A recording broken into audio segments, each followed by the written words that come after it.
सबसे पहले मैं मोबाइल मार्केटिंग सीखूंगा, डिजिटल मार्केटिंग सीखूंगा।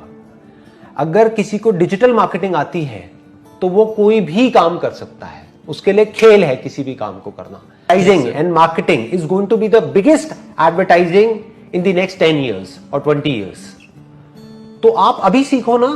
ಇದನ್ನ ಇವತ್ತಿನ ಡೇಟಲ್ಲಿ ನಮ್ಮ ದೇಶದ ಪ್ರತಿಯೊಬ್ಬ ದಿಗ್ಗಜರು ಹೇಳ್ತಾ ಇದ್ದಾರೆ. 2002ರಲ್ಲಿ IT ಇಂಡಸ್ಟ್ರಿ ತುಂಬಾ ಬೂಮಲ್ಲಿ ಬಂದಿತ್ತು. ಆವಾಗ ಜಾವಾ ಕೋರ್ಸ್ನ ಯಾರು ಮಾಡ್ಕೊಂಡಿದ್ರು ಅವರು ತಮ್ಮ ಭವಿಷ್ಯನ ರೂಪಿಸ್ಕೊಂಡ್ಬಿಟ್ರು.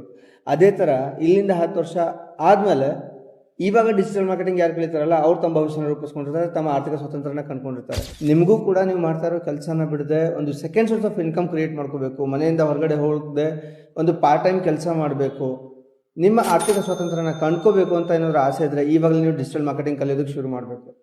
ಹೇಗೆ ಅಂತ ತಿಳ್ಕೊಳ್ಳೋ ಆಸೆ ನಿಮಗಿದ್ರೆ ನಾವೊಂದು ಫ್ರೀ ವರ್ಕ್ಶಾಪ್ ನಡೆಸ್ತಾ ಇದ್ದೀವಿ.